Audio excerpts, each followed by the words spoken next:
Hi guys, welcome back to my YouTube channel Swada Mattu ಶೈಲಿ.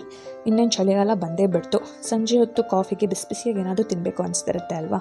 ಆದರೆ ಅದೇ ಬೋಂಡಾ ಬಜ್ಜಿ ತಿಂದು ತಿಂದು ಸಾಕಾಗಿದ್ದರೆ ಇವತ್ತಿನ ಇನ್ಸ್ಟೆಂಟ್ ಚಕ್ಲಿ ರೆಸಿಪಿನ ಫಾಲೋ ಮಾಡಿ.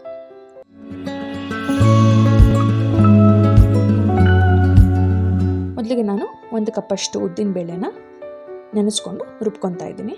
ಅದಾದಮೇಲಿಂದ ಅದಕ್ಕೆ 1 ಕಪ್ಪಷ್ಟು ಚಿರೋಟಿ ರವೆ, 1 ಕಪ್ಪಷ್ಟು ಮೈದಾ, 1.5 ಕಪ್ಪಷ್ಟು ಹುರಿಗಡಲೆನ ರುಬ್ಕೊಂಡು, 4 ಕಪ್ಪಷ್ಟು ಅಕ್ಕಿ ಹಿಟ್ಟಿಗೆ 5-6 ಸ್ಪೂನಷ್ಟು ಅಚ್ಚ ಖಾರದ ಪುಡಿ, 1 ಟೇಬಲ್ ಸ್ಪೂನಷ್ಟು ಜೀರಿಗೆ, 1 ಟೇಬಲ್ ಸ್ಪೂನಷ್ಟು ಎಳ್ಳು ಹಾಗೂ ರುಚಿಗೆ ತಕ್ಕಷ್ಟು ಉಪ್ಪನ್ನ ಹಾಕ್ಕೊಂಡು ಎಣ್ಣೆನ ಕಾಯಿಸ್ಕೊಂಡು ಹಾಕ್ಕೊತಾ ಇದ್ದೀನಿ. ಇವೆಲ್ಲನೂ ಸ್ವಲ್ಪ ಹಾಗೆ ಡ್ರೈ ಆಗಿ ಫಸ್ಟು ಕಲಿಸ್ಕೊಂಡು ಅದಾದಮೇಲಿಂದ ನಮಗೆ ಎಷ್ಟು ಬೇಕೋ ಅಷ್ಟು ನೀರು ಹಾಕ್ಕೊಂಡು ಮತ್ತೆ ಕಲಿಸ್ಕೊತಾ ಇದ್ದೀನಿ. ಅದು ಈ ಹದಕ್ಕೆ ಬರೋವರೆಗೂ ಅದನ್ನು ಚೆನ್ನಾಗಿ ನಾದ್ಕೊಬೇಕು. ಚಕ್ಲಿ ಹಿಟ್ಟಿಗೆ ತುಂಬ ಇಂಪಾರ್ಟೆಂಟ್ ಆಗಿರೋದೇ ನಾದ್ಕೊಳ್ಳೋದು. ಸೊ ನಿಮ್ಗೆ ಎಷ್ಟಾಗುತ್ತೋ ಅಷ್ಟು ಚೆನ್ನಾಗಿ ನಾದ್ಕೊಳ್ಳಿ.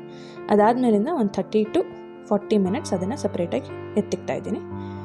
ಅದಾದಮೇಲಿಂದ ಒಂದು ಚಕ್ಲಿ ಹೊರಳಿಗೆ ಸ್ವಲ್ಪ ಎಣ್ಣೆ ಹಾಕ್ಕೊಂಡು ಈ ಹಿಟ್ಟನ್ನು ಮುದ್ದೆ ಥರ ಕಟ್ಕೊಂಡು ಅದಕ್ಕೆ ಚಕ್ಲಿ ಹೊರಳಿಗೆ ಹಾಕ್ಕೊತಾ ಇದ್ದೀನಿ.